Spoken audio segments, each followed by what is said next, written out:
Guys, we're here at Savannah Park with my hubby. He's going to work na eh. Ayan nga, akala ko goodbye kiss na kasi he's going to work na. Pero sabi niya guys, mga 15 minutes muna daw mag-stay siya. Then, again 30 minutes and up to an hour. 11 p.m. pa naman yung pasok niya and umalis kami sa bahay around 8 p.m. So, may oras pa talaga. Biglaan kasi pumunta yung hipag ko sa bahay. Katatapos ko nga lang magluto. Tapos nagyaya lumabas. Wala naman na akong gagawin, di go date daw kami. So yan, family date pala. Nandito nga kami guys sa Giyumi Korean Store. Namimili nga kami ng noodles. Uy, ang hirap mamili. Ang daming choices. Hindi nga ako mahilig sa noodles pero syempre, try natin paminsan-minsan. Ito, gusto ko tong bulgogi stir-fry noodles. Tapos kumuha na rin kami ng cheese, ng fish cake, enoki mushroom, and raw egg. So dito yung mga retail pa isa-isa. Meron din silang per pack. Pero dahil dito nga kami kakain, kukuha lang kami ng kung ano yung iluluto namin. And guys, kahit hindi ako mahilig sa noodles, ang sarap. Tapos ang saya namin dyan. Nag-enjoy kami magluto-luto dito guys. Tapos sa labas nila, pwedeng mag-samgyup, magpapaluto, ganun. So, dito mo muna bibilihin lahat ng lulutuin mo. And in fairness, hindi siya pricey, very affordable guys. At eto na nga, syempre nagluluto na kaming tatlo. Habang si Mister na akala ko ipapasok na sa work, andito kasama pa rin namin nagbi-video.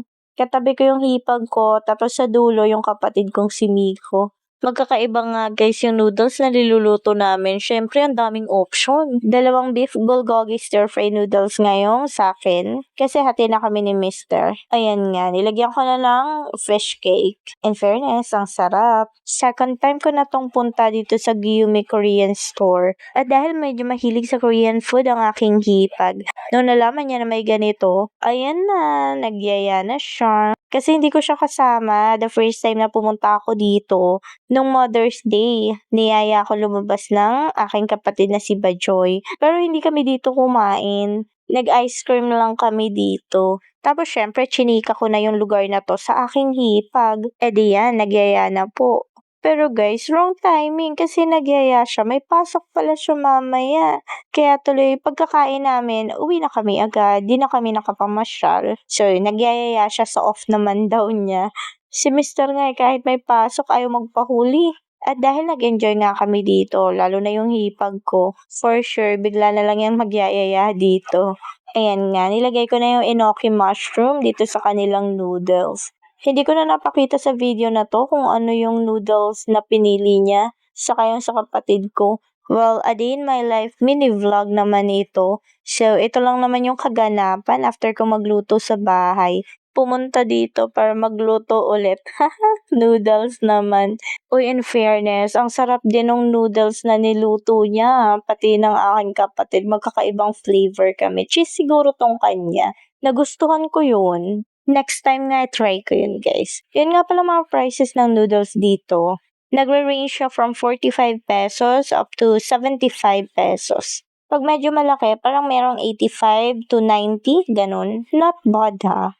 At saka talagang legit, di ba?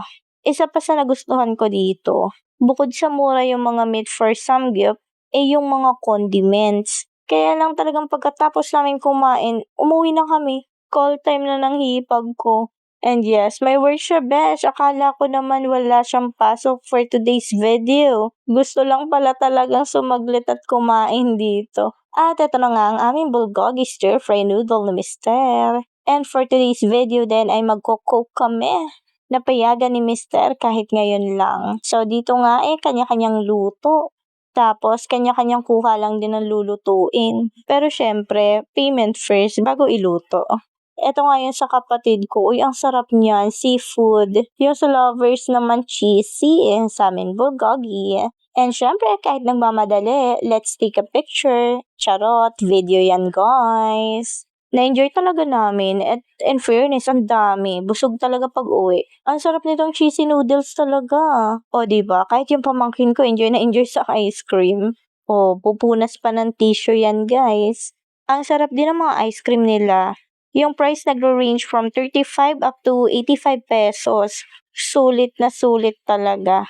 O siya, tapos na kami kumain, uwi na kami. Pauwi na kami guys, papunta kami parking lot. Nakita namin si Mimi. At syempre, pasayaw-sayaw ba naman si Mimi? De enjoy na enjoy ang dalawang kids. Si Mr. nga pala tumikim lang ng noodles tapos di pa kami tapos kumain ay pumasok na siya sa work.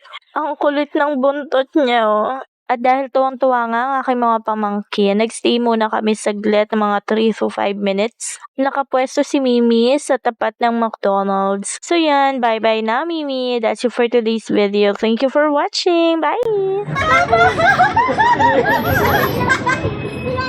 Ay, late na ako sa work. Tara na. Let's go, let's go, let's go, let's go. Bye-bye.